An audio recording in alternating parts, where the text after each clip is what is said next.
Assalamualaikum warahmatullahi wabarakatuh. Salam sejahtera bagi kita semua. Sudah siap anak-anak untuk pelajaran hari ini? Di sini Ibu akan melanjutkan pembelajaran fisika materi selanjutnya. Baik anak-anak, sebelum kita mulai pembelajaran hari ini, kita ada baiknya berdoa dulu menurut agama dan kepercayaan kita masing-masing. Pada materi pembelajaran sebelumnya, Ibu sudah menjelaskan sedikit mengenai hukum Newton dan gaya. Jadi di sini Ibu akan mengulang kembali atau memperjelas tentang materi gaya. Ya, Nana. Coba kita perhatikan di sini. Pada sebelumnya Ibu itu sudah menjelaskan apa itu gaya. Gaya itu adalah tarikan atau dorongan yang menyebabkan suatu benda bergerak. Anak-anak, coba di sini kita perhatikan gambar seorang anak sedang menarik sebuah meja, dan gambar yang satunya lagi sedang mendorong sebuah meja ya. Jadi satu gambar yang ini seorang anak sedang menarik meja dan satunya lagi sedang mendorong sebuah meja. Tentunya anak-anak dengan menarik dan mendorong meja tersebut dapat berpindah tempat. Sehingga di sini terjadi gaya. Nah, tadi gaya itu anak-anak, gaya adalah tarikan atau dorongan yang menyebabkan suatu benda bergerak. Itulah dia. Dan di mana gaya itu disimbolkan dengan F besar, ya, yang bersatuan dalam SI atau satuan internasional yaitu Newton atau kilogram meter per sekon kuadrat. Di sini anak-anak perlu kalian ketahui, alat pengukur gaya itu adalah dinamometer atau neraca pegas. Nah, perhatikan gambarnya, inilah dia yang dinamakan dinamometer atau neraca pegas untuk pengukur gaya.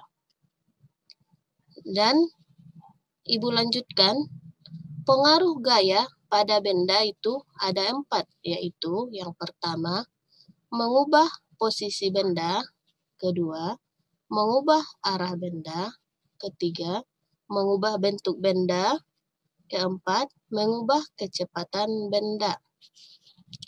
Dan seterusnya di sini Ibu jelaskan pada sebelumnya jenis-jenis gaya itu udah Ibu jelaskan, ada dia ada gaya berat, ada gaya normal, dan jenis gaya selanjutnya atau jenis gaya yang lain ada dia gaya otot, gaya gesek, dan gaya magnet. Sebelum Ibu jelaskan ke jenis-jenisnya, perlu kita ketahui gaya itu tidak hanya berupa wujud dan tarikan. Pembagian jenisnya itu sangat beragam tergantung proses pelaksanaan gaya atau benda yang menjadi perantaranya. Perhatikan di sini anak-anak, gaya otot yang pertama. Gaya ini terjadi pada organisme biotik yang memiliki jaringan otot. Perhatikan gambar seorang anak bermain sepak bola. Gambar tersebut adalah termasuk dalam gaya otot. Coba kita lihat. Udah jelas kan anak? Seorang anak itu sedang bermain sepak bola. Dia sedang menendang bola ya. Itu adalah contoh dari gaya otot. Yang kedua, gaya pegas. Gaya pegas ini terjadi karena adanya tegangan dan regangan pada pegas. Perhatikan gambar seorang anak yang sedang menarik sebuah ketapel. Hal ini termasuk salah satu contoh gaya pegas. Jadi di sini gaya contohnya itu ketapelnya ya, yang sedang ditarik anaknya, itulah dia contoh dari gaya pegas. Yang ketiga, gaya gesek. Gaya gesek ini terjadi akibat sentuhan benda satu dengan yang lain. Perhatikan gambar. Perhatikan gambar orang yang melakukan terjun payung. Hal ini kenapa tidak langsung jatuh ke bawah? Nah, seorang sedang melakukan terjun payung, tapi dia tidak langsung sampai ke tanah, itu maksudnya. Di sini karena adanya gaya gesek yang menghambat, ya, gaya gesek yang menghambat, sehingga orang tersebut bisa turun dengan perlahan. Inilah dia anak-anak, contoh dari gaya gesek. Jadi kesimpulannya, dari ketiga gaya tersebut termasuk adalah gaya sentuh, yaitu gaya yang bekerja pada benda, di mana terjadi sentuhan langsung pada benda. Itulah dia. Jadi dari ketiga gaya di atas, mulai dari gaya otot, gaya gesek, gaya pegas, itu adalah gaya sentuhan atau gaya sentuh, ya. Yang selanjutnya, jenis gaya selanjutnya ada dia gaya magnet. Perhatikan di sini, gaya ini terjadi pada benda logam seperti besi atau baja terhadap magnet ataupun antar kutub magnet yang berbeda. Nah, di sini perhatikan contoh gambar dari gaya magnet, ya. Jadi di sini terjadi tarikan, ya, pada bendanya. Yang kedua, gaya gravitasi. Gaya yang dihasilkan bumi yang menarik benda bermassa, contohnya buah jatuh dari pohon. Perhatikan contohnya ini. Ketika buah jatuh dari pohon, itu adalah contoh gaya gravitasi. Yang ketiga, kemudian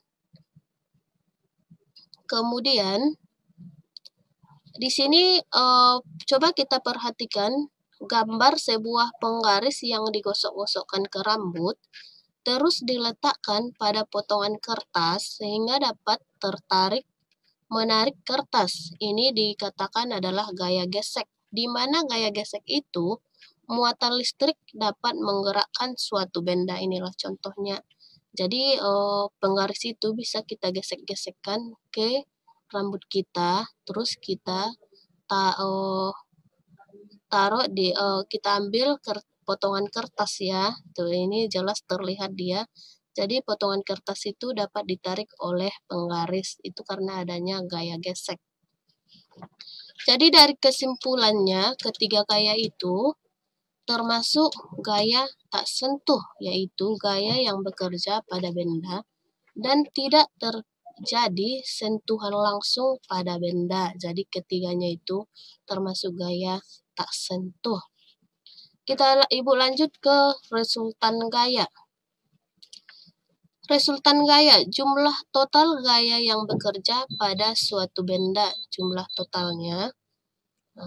Jadi di sini dirumuskan, yaitu atau disimbolkan sigma F.